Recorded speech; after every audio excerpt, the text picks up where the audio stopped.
È riuscito, cosa che non tutti i territori sono riusciti a fare, a valorizzare quella che è l'eccellenza. Il Prosecco Superiore è diventata una bandiera di questo territorio, è promotore di turismo, di economia, di benessere, un'arma ben gestita che ha aiutato e continua a aiutare questo territorio.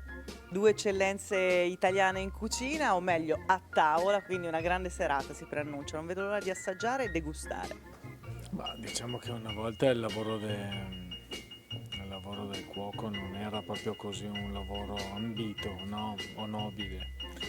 Adesso è diventato un bel lavoro dove tutti hanno voglia di rischiare, di provare, e non è più rifugio peccatorum come una volta dove no, quando non sapevi cosa fare ti mandavano alla scuola barbiera. Adesso ci vai per tua scelta, per cui insomma abbiamo migliorato la specie, no? Questa sera la sua cucina d'autore incontra le bollicine del Prosecco Superiore, un bel matrimonio. Beh, direi di sì, insomma, la prima bollicina che si beve qua in Veneto quando nasci è il Prosecco, per cui vedere.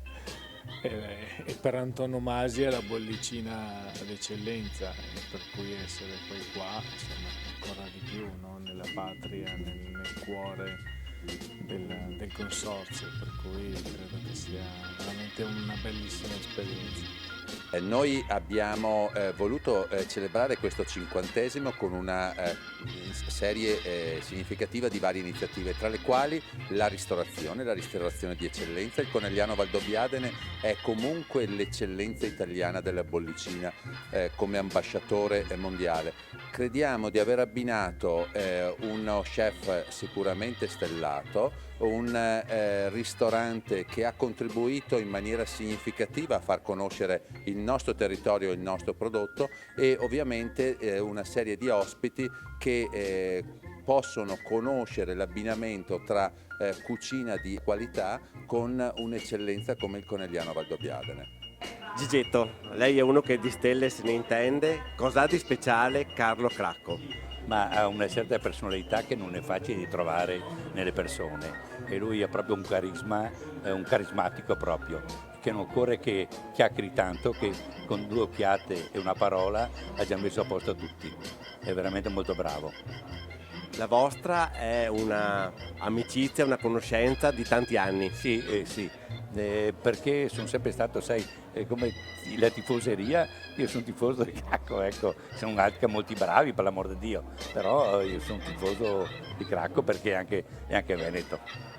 Prima lui ci ha decantato la soppa coada, è veramente un piatto che ha fatto il giro del mondo.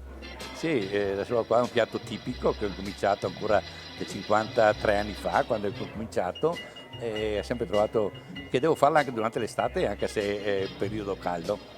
Beh, impiattare è stata un'esperienza comune per noi di cucina, certo avere Cracco a fianco è stato invece molto molto emozionante. La tranquillità, la precisione e essere molto ligi, no, nel momento del servizio.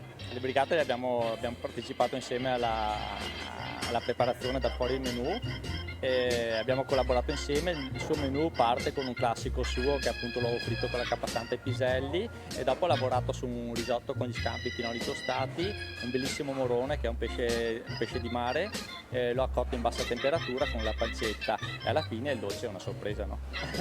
È importante riuscire a abbinare i nostri prodotti tipici del territorio, e quindi in primis il Prosecco Valdobbiadene Conegliano Superiore, con prodotti di qualità, quindi con piatti del territorio, e comunque in ogni caso veneti o anche italiani, perché no? Perché dopo l'abbinamento del nostro Prosecco va con qualsiasi cibo che sia però di provenienza italiana. Questo è importante perché siamo una nazione e una regione che danno molto sotto questo profilo, e quindi poter abbinare i nostri vini con questo significa promuoverli in maniera corretta, e quindi far sì che a livello nazionale e anche internazionale si sappia che questo è un vino di qualità superiore. Chef Cracco, cos'è per lei la cucina?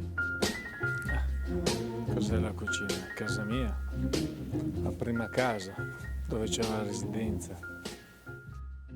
Italia.